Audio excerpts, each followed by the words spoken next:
समुद्र इंसानों के लिए हमेशा से एक रहस्य रहा है। ऊपर से देखने पर यह शांत लगता है, लेकिन इसकी गहराई और इसकी ताकत ऐसी है कि बड़े से बड़ा जहाज भी कुछ ही पलों में गायब हो सकता है। सैकड़ों साल पहले जब न जीपीएस था न कोई सैटेलाइट नेविगेशन सिस्टम, तब समुद्र में रास्ता ढूंढना एक जुआ खेलने जैसा था।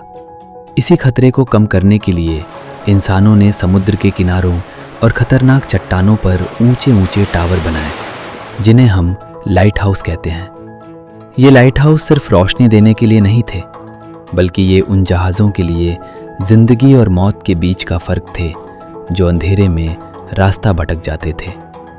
लेकिन जितना खतरनाक समुद्र होता है, उतनी ही खतरनाक जगहों पर ये लाइट हाउस बनाए गए। और इन लाइट हाउस को चलाने के लिए जिन लोगों को वहाँ रहना पड़ता था, उनकी ज़िंदगी किसी आम इंसान जैसी नहीं होती थी। एक लाइट हाउस कीपर की ज़िंदगी दुनिया की सबसे अकेली, सबसे कठिन और कई बार सबसे डरावनी ज़िंदगी मानी जाती थी।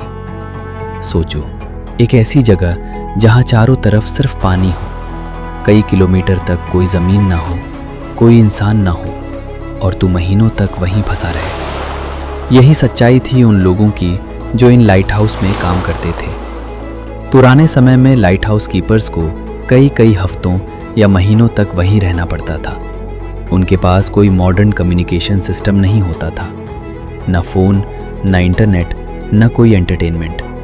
उनका पूरा दिन एक ही चीज़ के इर्द गिर्द घूमता था, लाइट हाउस की लाइट को चालू रखना। क्योंकि अगर ये लाइट एक पल के लिए भी बंद हो जाए तो समुद्र में चल रहे जहाज़ चट्टानों से टकरा सकते थे और सैकड़ों लोगों की जान जा सकती थी। इसलिए ये काम सिर्फ नौकरी नहीं था, ये एक बहुत बड़ी जिम्मेदारी थी। अब सवाल ये उठता है कि ऐसे खतरनाक और आइसोलेटेड जगहों पर लोग जीते कैसे थे।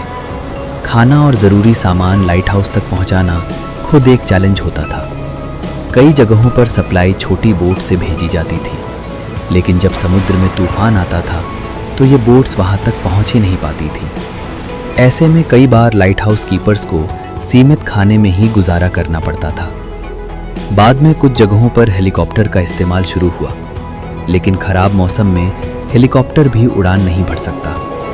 अगर कोई कीपर बीमार पड़ जाए तो उसे तुरंत इलाज मिलना लगभग नामुमकिन था। लेकिन असली खतरा सिर्फ आइसोलेशन नहीं था, असली खतरा था समुद्र की ताकत।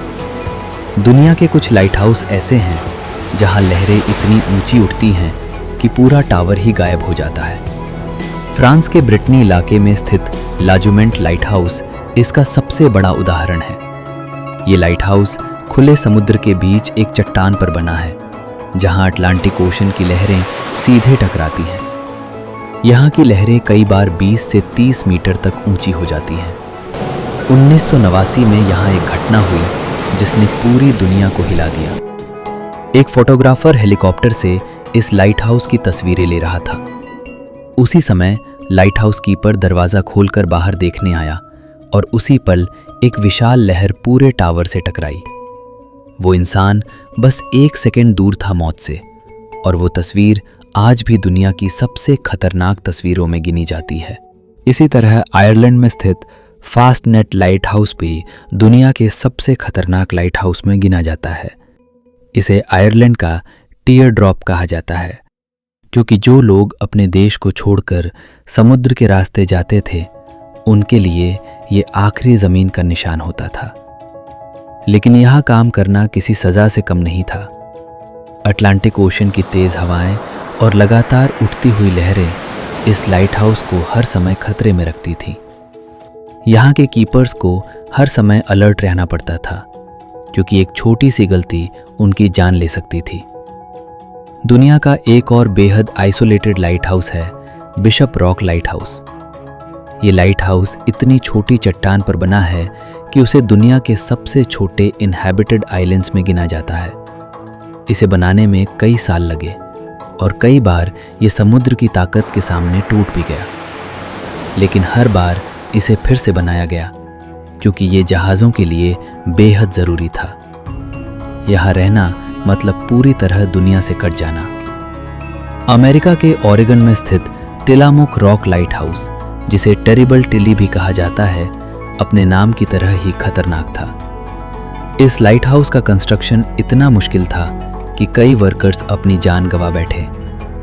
जब ये बनकर तैयार हुआ तब भी यहाँ काम करना बेहद खतरनाक था। लगातार तूफान, तेज हवाएं और आइसोलेशन की वजह से यहाँ काम करने वाले लोग मानसिक और शारीरिक दोनों तरह से परेशान रहते थे।